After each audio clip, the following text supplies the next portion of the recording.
Good evening, everybody, and welcome back to the Bundesliga Show, brought to you by Over the Bar. Myself and Mark checking in this weekend for another Bundesliga review of match week 15. Mark, how's your weekend been? Yeah, not bad at all. Obviously, made my bi-weekly trip to the Max Morlock Stadium again this week to see yet another defeat for my boys Nuremberg. But yeah, improved performance, improved weather as well, and yeah, obviously the Bundesliga is really starting to hot up now as well, isn't it?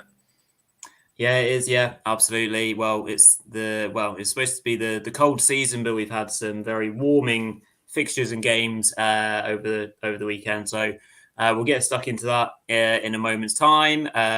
One thing that we might do is at some point as well reflect on the European draws as well, which were made today. So we'll have a little look at that, and of course we'll be doing our Bundesliga boxes hero of the week at the end of the show. So plenty to get stuck into, and we might even have a quick run through predictions for tomorrow and Wednesday's games. So we've got all sorts going on tonight. We'll try and speed through in as good a time as possible. So sit back, enjoy along with us. So thank you very much.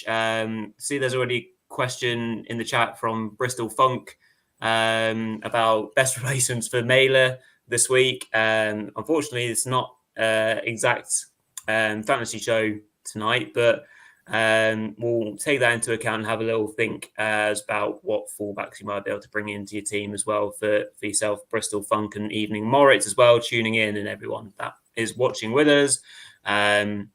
Please as well give us a thumbs up on the video. One of our last before I always say the international break, the winter break, of course. And comment along would be fantastic. And if you can give us a subscription and enjoy the content along with us, that would be even better.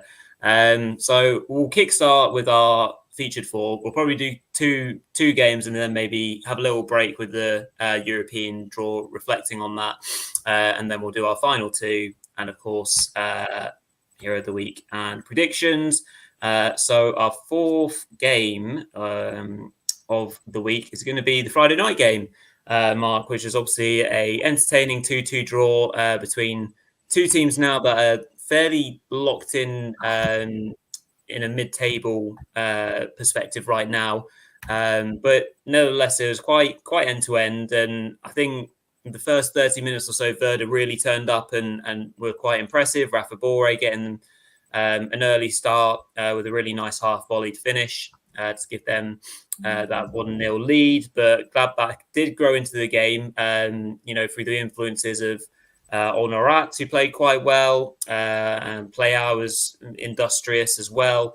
But it's that man, one of the hottest properties, certainly from maybe a younger German point of view, Rocco Reitz getting his first of two goals, some really nicely taken goals as well, either side the half, where Gladbach was starting to push on, but they'll be lamenting goalkeeper and probably defender error as well, which ended up allowing Dusch to swoop in and equalise, and it stayed that way in the end, Mark. But what did you make of this one? Just an entertaining clash between two teams that are still trying to find their best way of being that consistent level. I think we probably both found that Werder at their best and Gladbach at their best. Both teams you'd think they'd be able to get the win. It's an obvious thing to say, but they're both still just finding their feet, it seems, this season. Yeah, I think it was an entertaining game. It really was. I think I mentioned on the predictions that I expected this one to be entertaining, and it definitely didn't let down. I think Gladbach will probably be disappointed they didn't manage to win it, especially after going 2-1 ahead. And that second goal deserves credit as well. It was a fantastic team move, the second goal for Gladbach. I mean, the play from Luca Netz as well, who's a player that's really impressed me this season as well. Finally starting to get some more consistent game time, and I think he played well too. Going forward defensively, that's where Gladbach's problems lie, really. I mean, I don't like that back three in general. I know Petre's a big fan of him, but Scally has never really impressed me that much, in truth. And I thought some of his positioning was a little bit poor, especially on the second Werder goal. The other issue for Gladbach is probably the keeper. They need Omlin back as soon as possible because I just think Nicholas is. I mean, you've got to give him some respect. He's very young. You didn't expect to be starting games at this stage of his career for Gladbach, and I think he's been a bit out of his depth in the games that he's played. I think once you get Omlin back, we could see an improved defensive performance from Gladbach. But in general, they're a great team to watch, Gladbach, really. I love what they do through the midfield. You know, Wright, Honorat, Kone as well has been on a real good run of form too of late, a more consistent run of form. Yeah. I really enjoyed his performance. He was unlucky not to get a goal too. You know, Hack, it was great to see him getting a start too, and he played a role in that second goal as well. Obviously, the former FC Nuremberg man. I think that might be his first start for Gladbach as well in this game. Obviously, they have a few injuries. Kvanchara and Jordan are both out at the minute. Player, again, didn't have his most kind of clinical game, but he still played relatively well. He seems back to his best form, really, the Frenchman. Yeah, as for Werder, it's a kind of similar story, really. I mean, Dutch and Raphael Boré is a good front two as well. I like some of what they do through the midfield as well. Schmid, Bittencourt, Stage, Weiser seems back to his best form too, which is great to see. Yeah.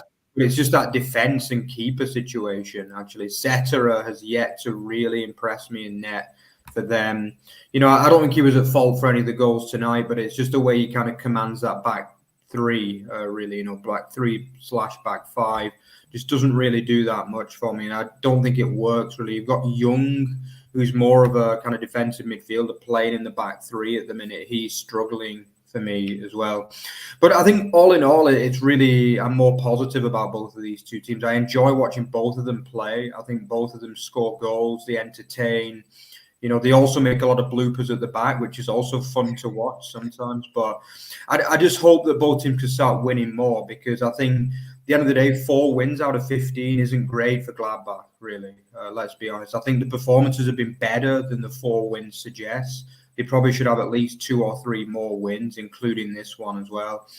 But they've got to start winning, because Gladbach is a big club in Germany, you know, one of the most successful in Germany throughout the history of the game in this country. And they've got to start winning games more often as well, because, you know, the fans will look at the league this year and they'll think we should be able to get top 7 for me.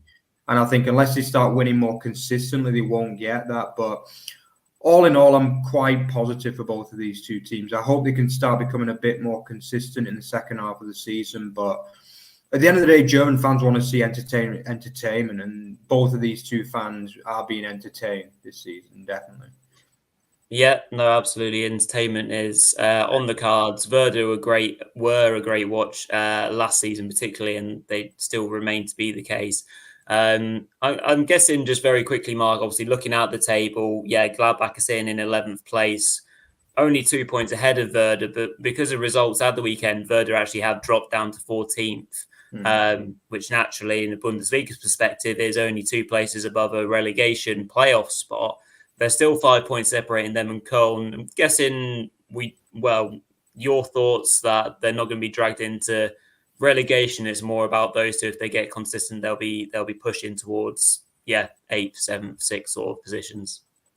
Yeah, I don't see either of these teams being anywhere near. I think both of these two teams are more likely to go up than to go down in the second half of the season. I think Werder need to start improving their away form. Although this was a good result on the road, and Gladbach just need to start conceding less goals. If you look at the numbers, they've scored 30, which is a massive number of goals for a team that are in 11th place. They're averaging 2 goals a game and they're sitting in 11th, which is just, I'm pretty sure no other league in the world you'd be able to find a team that are averaging 2 goals a game or in the bottom half of the table. But at the same time, they conceded 33, which is just, it's not normal for a team like Gladbach, you know. And to be honest, the numbers are quite similar for Bremen as well. Like, Bremen haven't scored quite as many or conceded quite as many, but it's only a few less on either side as well. So you can see where the problems lie for both teams. It's defensively, and I think once they start to tighten up, maybe another signing or so in the defensive positions. I also think when Omlin comes back for Gladbach too, that'll be a massive boost. Hopefully he'll be back in the new year. But I really see Gladbach. I still think they're European contenders yet this season. I think they're as good as the likes of Freiburg, Frankfurt this year. but they've just not quite managed to get the number of wins that the performances have deserved. Yep, absolutely good stuff. So we'll move on to our third game of our featured four this week. And it's going to be the league leaders. The league leaders confirmed, guaranteed into the winter break. Leverkusen running out really impressive 3-0 winners on Sunday afternoon, where we got treated to 3 games back to back. It was very lovely to be able to just sit and absorb all of that. And yeah, Mark, I mean, this was a really impressive outing again from Leverkusen. We give them credit on most shows, but we have to be consistent praising people who deserve praise. And again, I think we saw the return to form, not that he's been out of form, of Boniface. He had a really good game. Florian Wirtz is really just proving how an exceptional talent he is. Frimpong again, with another goal. There were chances, especially towards the end when Frankfurt were a little bit more out on their feet. I think, was it Paddy? No, sorry, Hincapié, I think, was hit the post. Obviously, Grimaldo had a free kick earlier on in the match, but their general play was just excellent. Like Palacios's bit of play, I think it was for the second goal, where he kind of does that interchange and then gets away from his man in midfield to then set up the shot from Boniface, which is then put in by Frimpong. And again, Boniface involved with the third goal. Great hold-up play. Too strong, too physical, shakes off his man and plays in Wirtz, who just puts in a simply delightful and calm, precise, chipped finish and put, Frankfurt to bed. We'll come on to, we say what we want to say about about Leverkusen, but Frankfurt, Mark, obviously we were singing their praises, only last week when they put Bayern to the sword and had an absolutely fantastic display. But aside from that, their form's actually pretty shocking. Where do we sit with Frankfurt right now? Like, aside from this Bayern performance, which, form-wise did come out of nowhere, they're obviously trying to build something build something new under Top Moller. Got a bit of a fresher squad in place. So, yeah, there are going to be inconsistencies, but bit of a concerning dip in form for them, I guess, coming into the winter break. And maybe they'll just be wanting to get through their next game and, reset and get back into the training pitch and get that form reset again. Yeah, it is definitely a little bit concerning. I think, as you say, it's like 6 defeats in 7 now. And the only game that wasn't a defeat was that famous win over Bayern Munich, which was pretty crazy, really. They've had some pretty harrowing defeats as well in that time, obviously against Saarbrücken, against Aberdeen as well, on probably a freezing cold night in Scotland. Yeah, they have had some poor results in recent times. And in this case, they were just beaten by a better team, really. Like Leverkusen were just too good for them. But I think, that midfield of Götze and Larsen, it finally got found out, basically. We mentioned that we were shocked at how well that midfield performed against Bayern last week. But away at the Bayer Arena, that is just not the place you want to go with that kind of brittle midfield, really. I think, Xhaka and Palacios just completely killed them in this game. Basically, it was as simple as that. And, probably in my opinion, the best pivot in the league, Xhaka and Palacios, they were just superb in this game, really. I think for Frankfurt, I wouldn't read too much into this particular performance, but I think they play Gladbach on Wednesday, and they've got to find a win there ultimately, because, as you say, it's not been a good run. And if they lose that one, then all of a sudden there might be a few calls about, obviously, Topmüller's future potentially, because he is a novice in the league. I often call these quite early because I think nowadays in football, I just think that managers just don't get the time, do they? I mean, we've already seen this season, Svensson, have they really improved since the sacking? You know what I mean? Have even Union really improved that much under the sacking? Obviously, we'll talk about them a bit later. But I think, we do see managers get fired very early nowadays, and he will be a bit worried because to an extent, their season is kind of unraveling. And if they don't beat Gladbach at home on Wednesday, then they really will be in a lot of trouble, I would say. The team isn't that bad. I think obviously Shaqiri came back into the side as well. He came off the bench in this game. They need him back in there because I think he's missed the last 7 games. And basically that's been the time when they've been on that awful run. He is their best player, the Tunisian midfielder. He's absolutely top draw, and I think once he gets back in the team in place of Gerd, so they'll get that balance in midfield again with Larsen and him. I think there's a lot of quality in that side. I really like Buta and Tuta. I think both of them are good. Koch didn't have his best game in this match, but I just think he was, again, you're playing the best team in the league at the moment. You can't expect to get that much in this kind of game, but from their perspective, it was disappointing to be beaten so heavily. I think Trapp as well, 2 potential errors in there, especially the first one, the Boniface. Well, he's got to be saving that. You could say the second one, but that's probably been a little bit harsh when he couldn't hold the Boniface shot, which was tapped into the empty net by Frimpong. But yeah, I do think Frankfurt will be okay this season. I think they've got to target the Conference League. I think that's going to be a big chance for them to, first of all, win the trophy and also get back into Europe next season. And they've got to try and get, 6th, 7th. That's going to be the goal for them this season. I think Champions League is completely out of the question.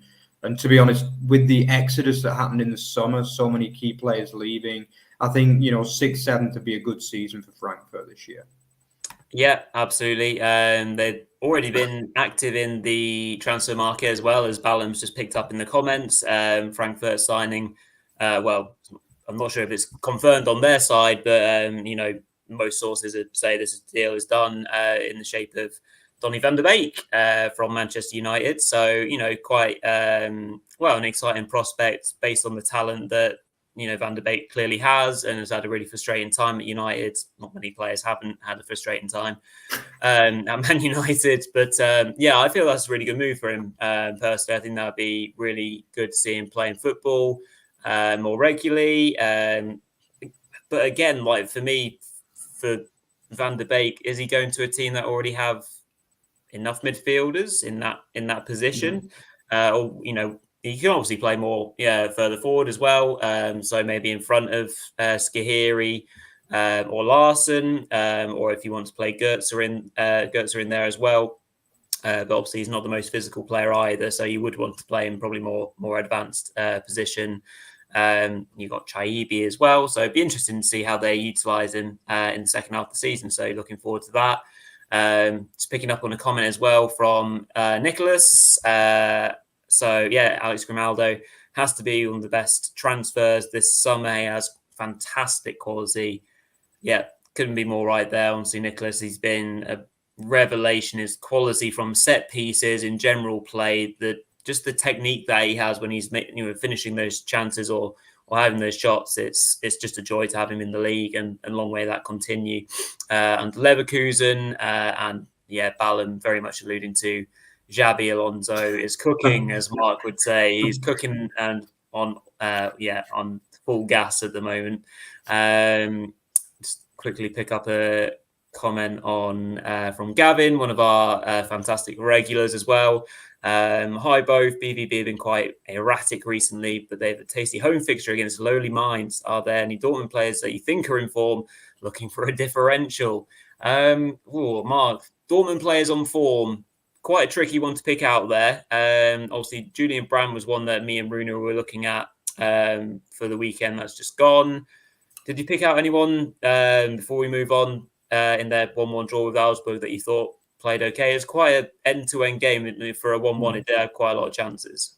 I thought Marlon was good, but he's not really a differential because I think he's going to be in quite a lot of teams potentially. Maybe not a lot. Maybe Bino Gittins as well because he seems to be a favourite of Terzic. I've not really been overly impressed with his performances, but at least if he starts, he's going to be cheap, I would imagine, because, he wasn't expected to get much game time this season. And I think, he does get a lot of dribbles in, for me, his end product is lacking a little bit, and I still don't think he's quite good enough to be starting in this BBB team. I think Adeyemi will be injured, though, so it's pretty much guaranteed that he'll start. So I'd probably go for him, although saying that he's probably not going to start now, isn't he? But he'd be my pick if you want to go for a Dortmund player. But in truth, I would avoid Dortmund players. I think we all know that obviously BVB have bad memories from that fixture at home against Mainz, and they're just not playing very well at the moment in general. I just don't think they're playing that well. They're missing a lot of chances, and 1 win in 7 in the league is not very good at all for a team like Dortmund, and they have problems at the minute, really, at least in the league. Champions League is a different story altogether.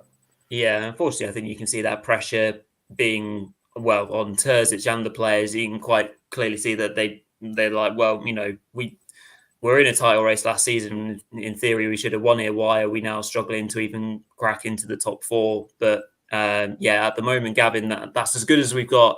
Thank you for your congratulations to me and United for holding Liverpool to a fantastic and amazing 0-0 draw. I think we all need that 90 minutes back in our lives. I think that we are owed greatly for that.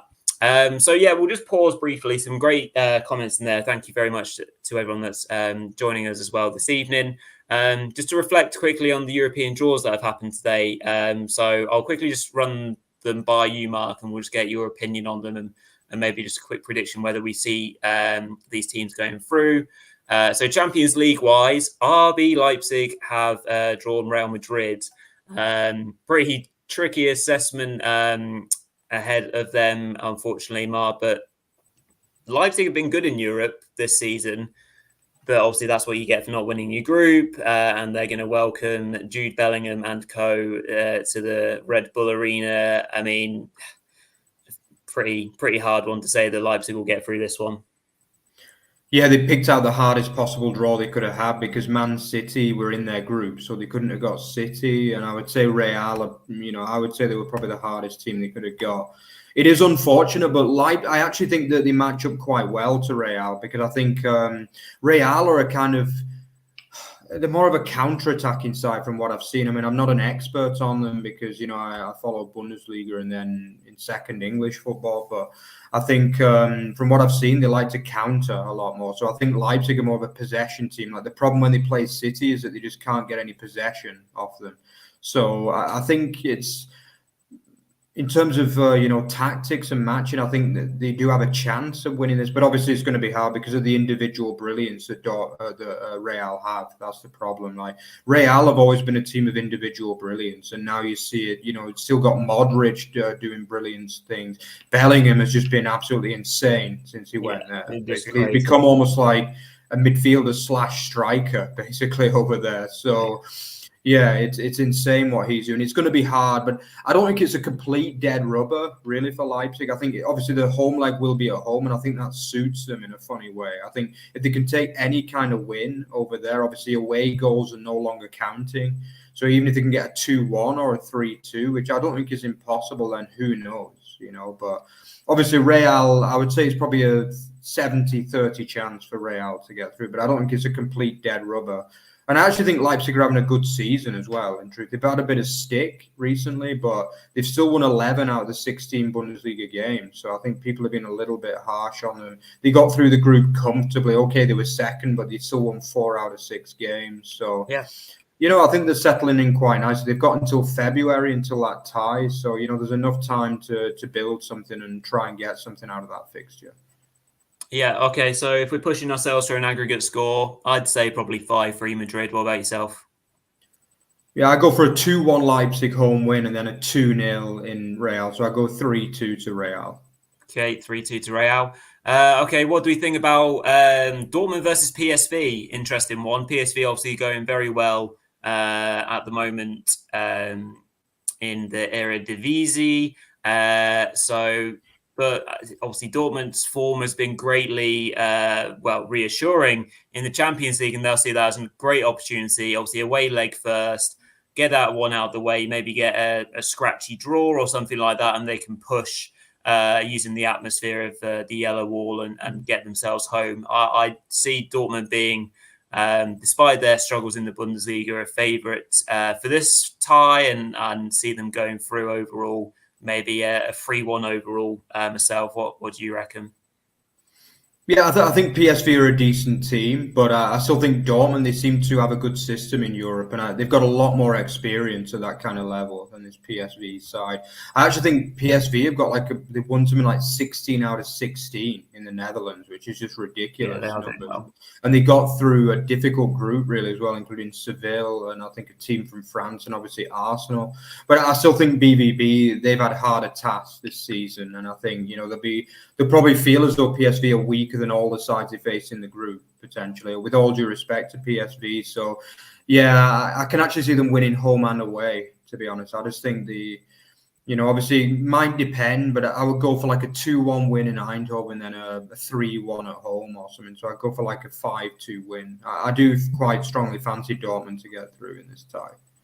Very good. And then Bayern drawing Lazio, obviously a very famous Italian club who are doing slightly worse, but they're not doing as well this season in Serie A. More mid-table, been struggling to score as many goals. Obviously away leg first because Bayern won their group. So again, pretty hot favourites Bayern for this one. I think they'll not breeze it, but Bayern on firing on any kind of cylinder are gonna get through this one for me. So 4-0 for me overall. What about yourself, Mark? Yeah, I'm on a similar line. I think I'll go for 4-1. I think a 2-1 win in Rome and then a comfortable 2-0 at home. Bayern are just they've had too much experience at this kind of level for novices like Lazio. With all due respect to them, it's a big club. But Bayern are just way too wily for teams like that. We've seen it time after time. I think realistically, only really City and Real can take Bayern in this Champions League. I really do believe that. I think they've got too much experience for a lot of these teams, and they'll win this very comfortably for me. Yeah, great. And then we've got we've got three other representative teams still in the other two competitions. Leverkusen won't play yet because they won their group in the Europa League, so their draw will come after the next set of rounds. But Freiburg, who came second to West Ham in their group, been drawn away first to RC Lens.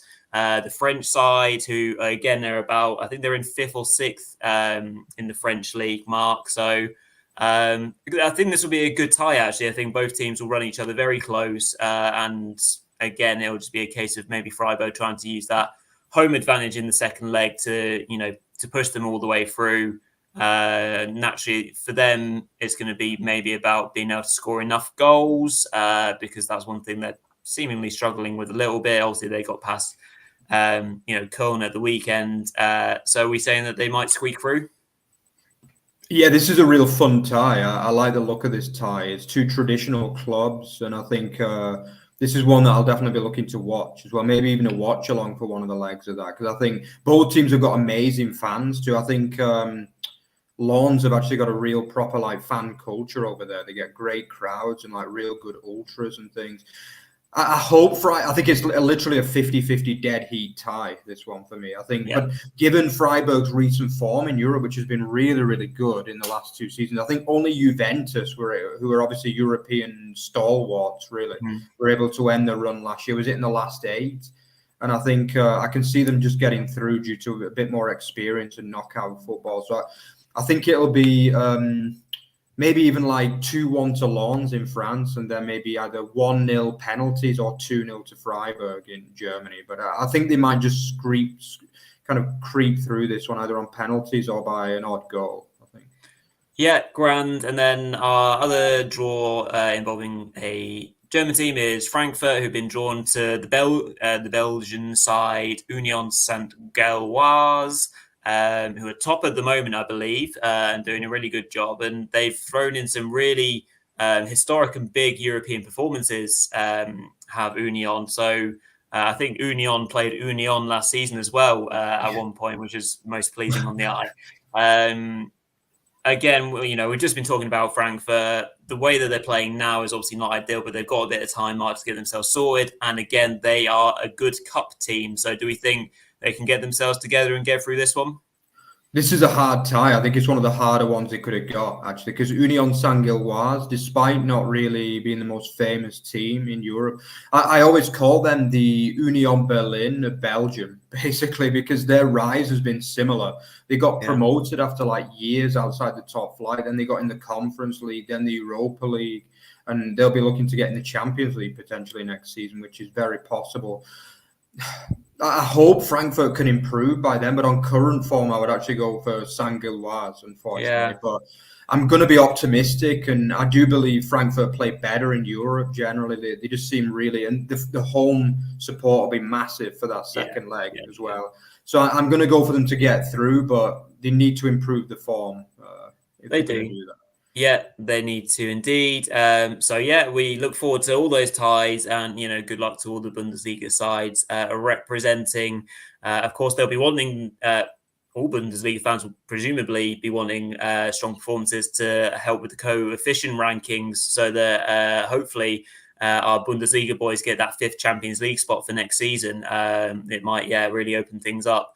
I think the Premier League are now really close. I think it's Serie A who are now slightly further above in first place, if I remember rightly. So it's going to be really interesting as the tournaments go on to see who goes up and down in that respect.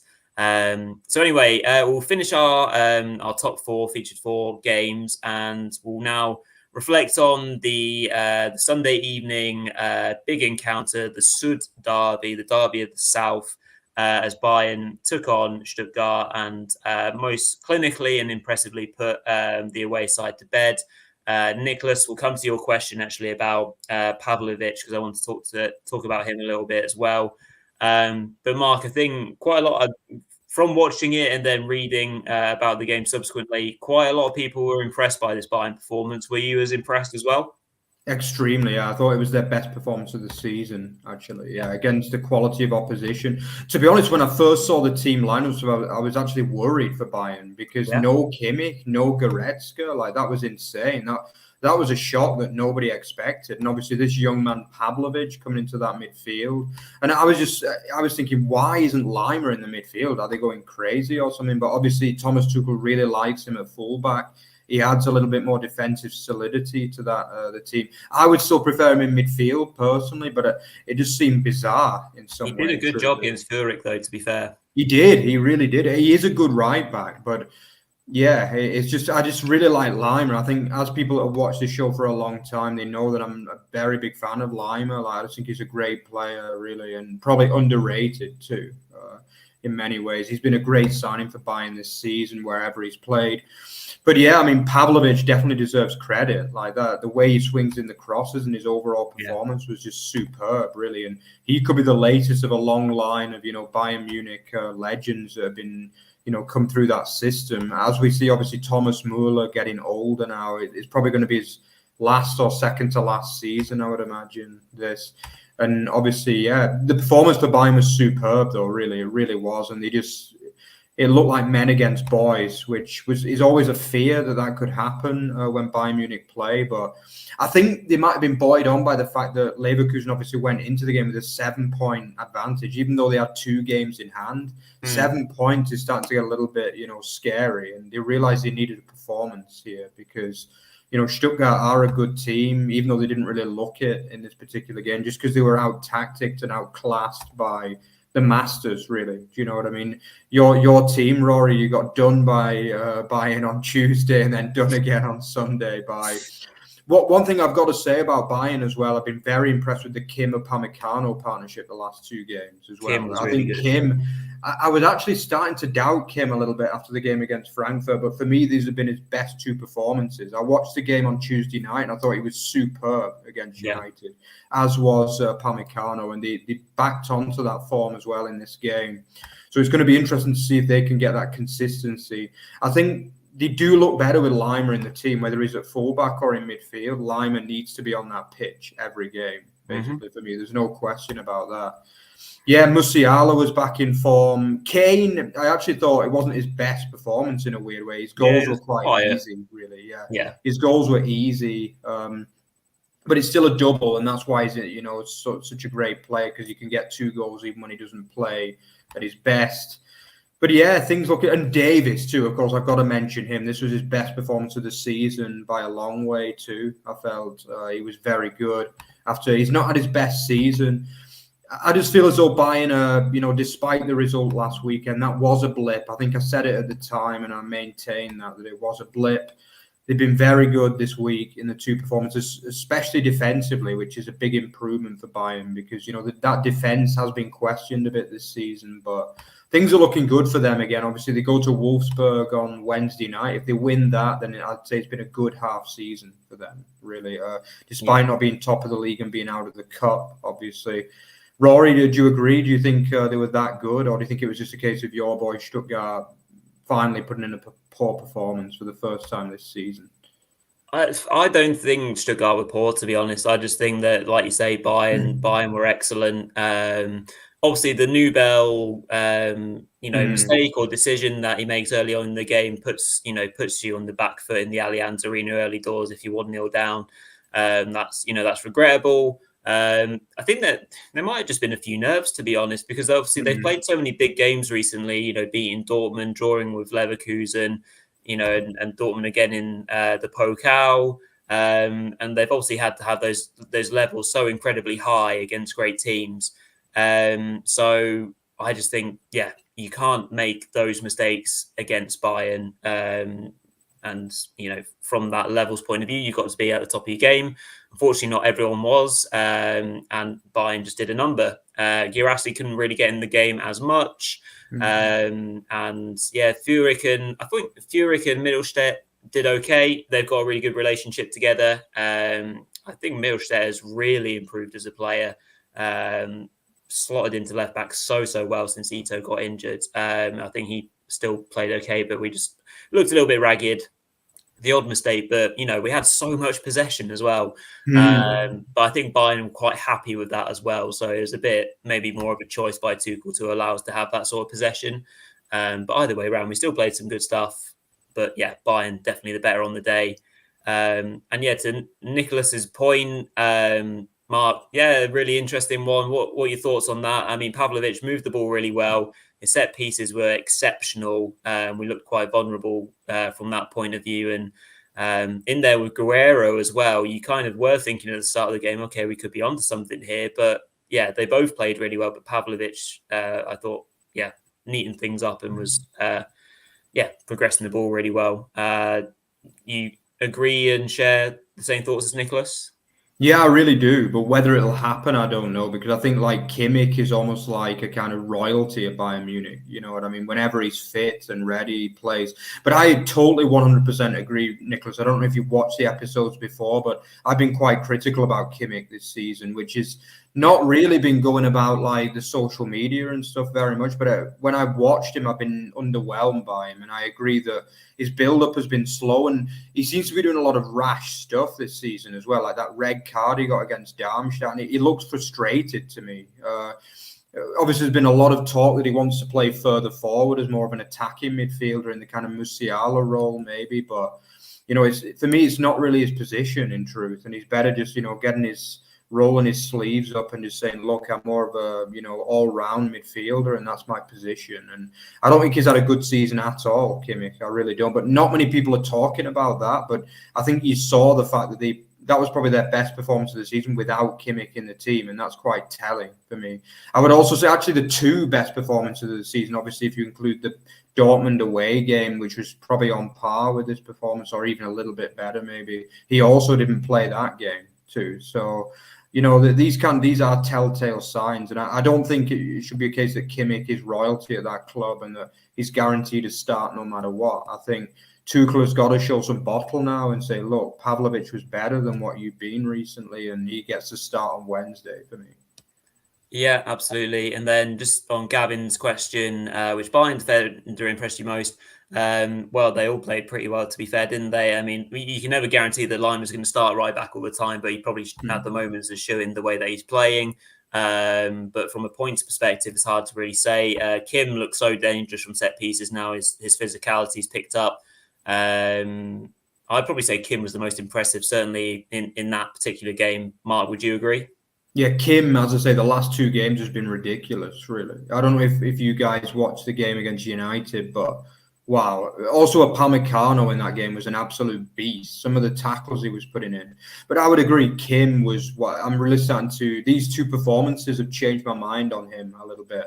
I never thought he was a poor player, but he always seemed to have like a mistake in him, or he wasn't strong enough in some cases. But the last 2 games, in big games too, he's been superb. 10 out of 10 for me from him over the last Absolutely. 2 games.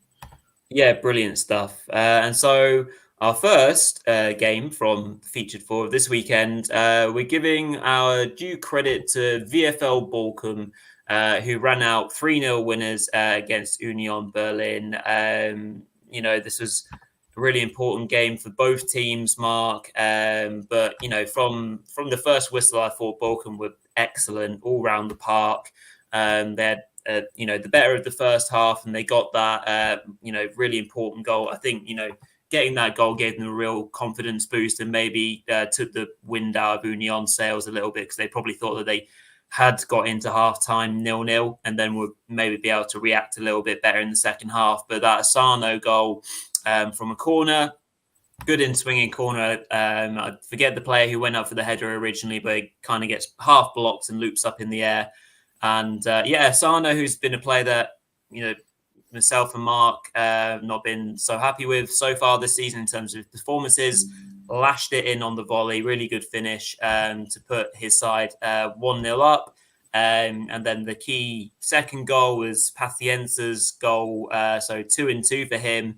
And this was a really good team goal, Mark. I mean, straight from Manuel Riemann, the goal kick, the low trajectory, fires it in to Asano, who turns really well into space and then releases Antuiachi, who then cuts it back for Pacienza.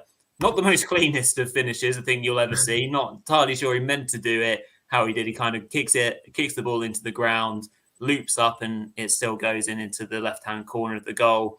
And there was obviously a penalty that originally wasn't given in normal time, but after a VAR overturned by the referee, it allowed Stoiger to do what he does best from the penalty spot. But for me, honestly, Mark, again, it's a bit of a switch around, because I don't think we've thought that Bochum have been great so far this season. But again, when you look at the form of Bochum, they've been really hard to beat, and they haven't lost many games. They've been on a good run and been gathering points, accumulating really well. And this maybe just highlighting that they are on something good, and they're showing that that quality going forwards. And it's obviously against the Union team, albeit that really struggling still on confidence and quality. But were you impressed by Bochum in this game particularly? Yeah, very much so. I thought they were brilliant actually in this game. Yeah, there were a lot of really good performances this season from individual teams. We've already talked about Leverkusen and Bayern, but this was just as good, if not better, really, considering it was a big game at the bottom of the league as well. And as you say, Bochum, I think one of the big things for them in recent weeks, they've finally started to get a more stable starting 11 too. I think obviously Pacienza, for me, he's come across now as their proper number 9. I think obviously he wanted to give Hoffman chances, but he just wasn't good enough this season. He just wasn't doing it. And I think he's finally kind of lost faith in him, and now he's gone for Pacienza, and obviously got a great goal last week and a good performance last week too. And then he built on that this week. It wasn't just the goal, but it was the overall presence as a number 9 as well. I just thought he was really, really good. And they might finally have stumbled across the new number 9 for this season. Obviously, 15 games too late, but it's finally come now. And I think you can see the team isn't bad at all from Bochum, by the way. It's a very solid team. They've got a lot of... Sturger is a great player as well. I really like him. I think he's one of the most underrated players in, the bottom reaches of the Bundesliga. He could probably play for a higher team, to be honest, in truth. He's got a lot of technical skill. I also like Osterhager and Lossier as well. It's a good midfield. That midfield is nowhere near bottom 3 standard, put it that way, for me. Like I would say half of the league has weaker midfields than that. Probably their problem has been not enough goals at times, but they came. Obviously today and in the last game, the last home game, they've started scoring again and creating chances, which is great. Another player that stood out for me was Bernardo as well. He's been a player that's really been getting better and better as the season's gone on. And he's got really good stats as well for duels won and stuff like that, and pace. So he's a player that's really starting to come good. I think he actually got a goal against Wolfsburg, didn't he, in the last home game? But he was really good again in this match. And he's looking good. Schlotterbeck has got the form back from that loan spell last season. He was solid. And it was a great team performance. And to be honest, now the kind of the goals are coming back at home. I'm pretty confident they'll stay up, really, now. I think the problem was just the lack of goals in the early part of the season, Rory, and they just weren't scoring, were they? As I mentioned, like Hoffman just wasn't getting the goals, and Antwi Ajay's not really scored many this season, but his performances are improving now as well. And obviously Asano hopefully can become a little bit more prolific as well, like he has been the last 2 seasons. But all's looking fine at Bochum really now. Even the table, they're like 6 points clear of the bottom 3 now, which is very, very good. Yeah. You know, I think they've just got to keep that home form, and they'll finish probably 12th, 13th, I would say, maybe even 11th if they get a. So that's a perfectly fine season. We all know that Bochum's only real goal is just to stay up, unless they get some more significant investment to like pad out the squad. But it's a great club, is Bochum. You know, they always have a great home atmosphere at the Ruhrstadion. I always enjoy watching them play, especially at home. And, you know, they're a great addition to the Bundesliga, in my opinion. They still remain the only team that I've actually seen Nuremberg beat as well, incredibly, which is just ridiculous considering the number of games I've been to of Nuremberg. But, yeah, basically they're the only team I've ever seen Nuremberg beat. So I always have a soft spot for them because of that as well. Yeah, absolutely. And, yeah, like you say, from the table perspective, Bochum now looking a lot prettier, 6 points clear of that relegation playoff spot, and crazily only 3 points behind Wolfsburg in 9th place.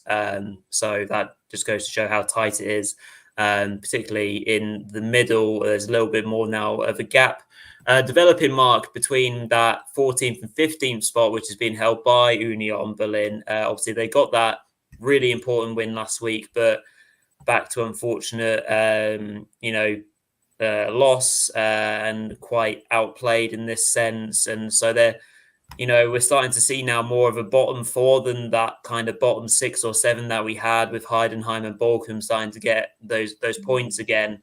Are we saying that, these 4 are going to be the teams that are cut adrift a little bit more, but, we're seeing improvements from Mainz as well. So it'd be really interesting, and Union is still, everyone knows that they have a lot of work to do, and that win wouldn't have, kind of papered over cracks, because I don't think people would have believed it, that all of a sudden they're back and they're going to climb the league straight away. But I guess they would have been disappointed just not to have taken any momentum from that match. Yeah, they weren't very good, in truth. I think that game kind of it made us realise that it's not going to be a quick fix for Union. They probably are going to be in a dogfight for the whole season, in truth, which is sad in many ways. But yeah, I think that is the reality. As you say, from the best performance to one of the worst in the space of a week, it's not great, really. And so many of those top performers from last season have just lost the form. Diogo Leiter is having a bit of a nightmare of a season, as is Robin Knoche. 2 of the players who, for me, were key absolute rocks. Like, they weren't far off people's team of the season last year, them to put it. But this season, they've been on duds of the season, basically, for me, because neither of them have been good, giving away penalties all the time and just mistakes at the back. And it's just not been very good from them. Again, they're a team that have just got to hope to win the home games this season. They've got to turn the Forester Eye into a kind of fortress again, and they've got to start winning at home. If they can do that, they will stay up.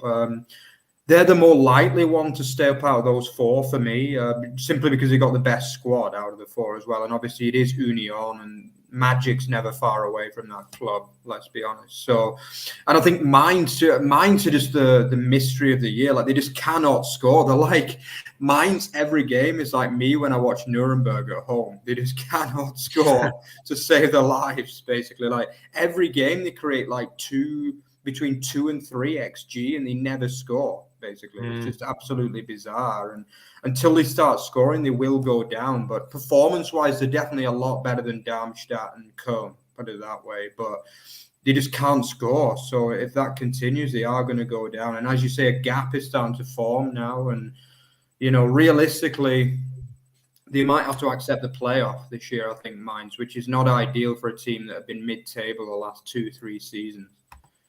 Yeah, absolutely. Great stuff. So yeah, we'll just finish off with a few of our little extras that we've reintroduced recently. So we're doing our hero of the week, our Bundesliga Boxes hero of the week again. So we put it to a vote on X or on Twitter. So I'll just run through who the candidates were first and foremost. So we had Rocco Wright for his excellent brace and in continued improvement and rise to fame. We put Bochum down as an option as a team effort for obviously just what we've been talking about. We put Emil Forsberg, his farewell goal and performance for Leipzig before he goes into pastures new in America. And finally, we put the fans, of course, who were protesting in most of the Bundesliga and Zweite Bundesliga matches around the DFB's decision or the vote to obviously allow new investment into the TV rights and beyond.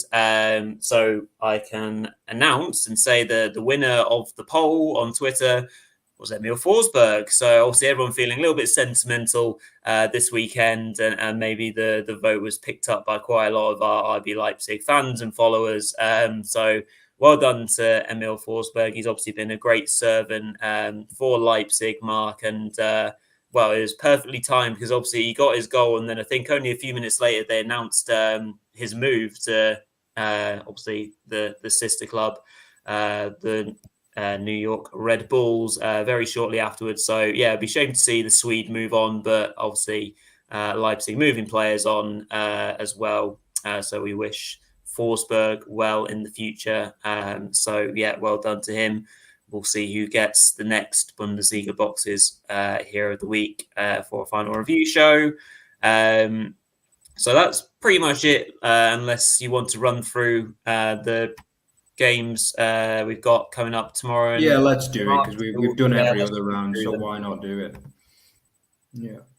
So yeah, go on. I'll start with it. Yeah. So go on. Tuesday's early kickoff is Werder Bremen versus RB Leipzig. Quite an interesting game. Go on. I'll put this one over to you, Rory. What are you fancying? Yeah, Werder obviously better at home, been a tricky opponent to play against, but Leipzig I think will be using that momentum. They'll be buoyed by going into third place as well. So I can see that being a 3-1 away win. Yeah, I think I'll go for a 1-0 Leipzig there. I've got a feeling it'll be a bit low scoring, that one. Then yeah, Dortmund versus Mainz. So yeah, this is an interesting one. I'll start with this one. I don't think this is a foregone conclusion. A lot of people think, oh, it's going to be a hammering, but obviously 1 win in 7 for Dortmund is not good at all. Mainz, as I mentioned, they get chances, but they're just not scoring basically. But the performances have been better than what the results say. I'm going to go for a 2-1 Dortmund win, but I think it might be a late goal that carries them over the line, but I don't think it'll be easy at all. Rory? Yeah, I agree. Yeah, 2-1, I think. Close run thing. Dortmund aren't scoring many goals. Mainz are struggling as well. So I think, yeah, it could be a low-scoring affair, 2-1. Yeah. Then the last Tuesday game, Hoffenheim-Darmstadt. Rory, any thoughts? Yeah, Darmstadt are really struggling at the moment, aren't they? Home or away. Hoffenheim naturally aren't as good at home. Lost an entertaining 3-1 match against Leipzig. I think, yeah, Hoffenheim too strong. I will say 3-0. I'm going to go for a 5-0 there. I've got a feeling that Darmstadt will end the year on a battering. So yeah, then Wednesday, massive game in the early kickoff. Union Berlin versus Cologne. Wow, this is huge. Maybe the game of the midweek, I think. Yeah. So I would say, again, this is what I mentioned before. Home form is key for Union, and Cologne just don't score goals. It's as simple as that. And I'm going to go for a 1-0 home win. Rory? Sorry, remind me who are at home? Union Cologne. Union are at home to Cologne. Right. Doobie-doobie-doos. I'm going to have to be a bit boring and sit on the fence. I think this one might be a turgid draw, I would say. So I'm going to say a 1-1. Not great for either side, I guess. Yeah, both sides need a win there for sure. Then Wednesday, we've got a lot of games starting at 8:30. Well, 8:30 German time. I guess it'll be 7:30 UK time. Leverkusen, Bochum. Rory, you can start on this one. Yeah, obviously we've just been lauding both teams, haven't we? So positive in that sense. But yeah, regardless, I think Leverkusen have got too much strength, too much going forward. Bochum will be very much tested. And yeah, I can see it being a 3-1 victory for Leverkusen on this occasion. Yeah, well, I think we match in this one. Yeah, I'm going to give Bochum a goal just because they've been so good, especially in recent weeks. So yeah, 3-1 to the home side. Then Frankfurt Gladbach. This is the one I mentioned before, which is really big for Frankfurt and both teams really. I think this should be a good game. This two teams that entertain at the moment, and I think Gladbach could be the more likely winners, but I'm going to go for a 2-2 draw. I think there will be goals in this. Rory? I'll say 3-2 Gladbach. I think it's so hard to predict what either side are going to do at the moment. And yeah, it will be exciting. Yeah, 3-2. Yeah. Then a big game, Wolfsburg, Bayern Munich. Wolfsburg, obviously, they did get a big win at Darmstadt. That was a really important 1-0 with 10 men to it. For me, it could be the game that is kind of like the first nail in the coffin for Darmstadt. I'm going to call that, to not be able to beat an off-form Wolfsburg team after playing with 10 men for, what was it, 65 minutes with 10 men? It's a long time, yeah. Yeah, so that's probably kept Kovac in a job for the new year, put it that way. As for this game, I just don't see Wolfsburg really getting that near to Bayern in this game. I'm going to go for a 3-0 away win. What do you think? 4-0. Yeah, they won't get close to them. Yeah. And then interesting game, South German derby, another South German derby between Stuttgart and Augsburg. I think this is a big game for Stuttgart if they want to get Champions League, because obviously it's now 2 without a win against the best 2 teams in the league, which is understandable, but you can't be going 3-4 without a win if you want to get Champions League. So Augsburg have only lost 1 in 7 too. They've been very good, and I thought they were great as well against Dortmund too. Both teams could have won that game, in truth. It was an entertaining draw. But I am still going to go for the home team to win. But I don't think it'll be as easy as what most of the games have been this season. I'm going to go for a 2-1 win. I think it might be a late Guirassy goal in this one. What do you think, Rory? Yeah, this will be tricky. I think, Augsburg have been so impressive under Thorup since he's come in. But I think Stuttgart have reacted well to those little blips that we've seen, which has been important to keep them as high as they are. So, I hate predicting Stuttgart games. I'll agree with you. I'll say 2-1. I think it'll be close though. Then the last game, Baden-Württemberg derby, Heidenheim, Freiburg. Freiburg, their defense is just like gods at the moment, basically. They just don't concede goals. And Grigorovic is getting key goals as well. Things are looking good again in southwest Germany, that's for sure. And I actually see them getting another win here. Obviously, Heidenheim are now mid-table, really, with back-to-back wins. They're well clear of the bottom 3, really. And they'll be happy with a point here, probably. But I think Freiburg will get another win here. I'm going to go for a 1-0 away win. Rory? I'll disagree. I'll go for a draw then. I think, it could be like a 1-1 or a 2-2. Heidenheim been impressive. Again, they've picked up at a good time. Freiburg are also defending a lot better. But, 1-1, 2-2, something like that. Yeah, thanks, Gavin, as well, for your nice comment as well. Merry Christmas to all of you guys, obviously over in Mexico as well. Keep up with your support. There will still be another couple of shows before the end of the year as well. So, remember to join us for that. If you enjoyed what you saw tonight, then check out our Twitter feed as usual.